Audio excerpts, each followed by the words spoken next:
Welcome back to the Road to Emmaus journey. We are looking at 2 Timothy chapter 1. Paul started his first letter to Timothy with, "To my true son in the faith." But in this letter, he starts with, "To my dear son." Paul is speaking more deeply to Timothy's heart, knowing the fear and the apprehension that he struggles with. And while what Paul addresses is personal, it is also pervasive. It touches us all. In verse 6, he writes, "For this reason I remind you to fan into flame the gift of God, which is in you through the laying on of my hands." Why does Paul use the metaphor of fire versus bread or water or light? Because fire has to be ignited from an outside source, because it creates heat and light, because it spreads, and because it cannot exist in isolation.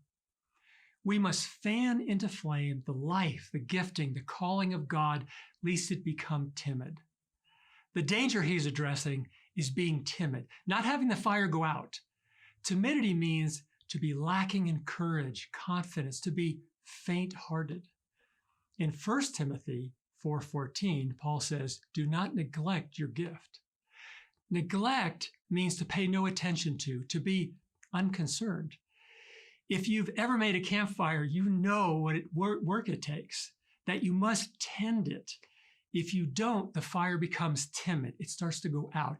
It will produce more smoke than heat or light. How do you put a fire out with water? Well, you just separate the logs. A single log cannot burn by itself. It needs the heat, the fire from others. A good fire needs a critical mass. Every flame is needed. C.S. Lewis said, "Friends are like coals in a fire.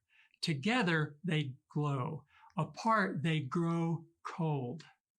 In verse 14, he writes, "Guard the good deposit that was entrusted to you." But in verse 12, he says, "I know whom I have believed, and am convinced that he is able to guard what I have entrusted to him until that day." You see, we must tend the life, the gifting, the calling of God, but we must also entrust it to him.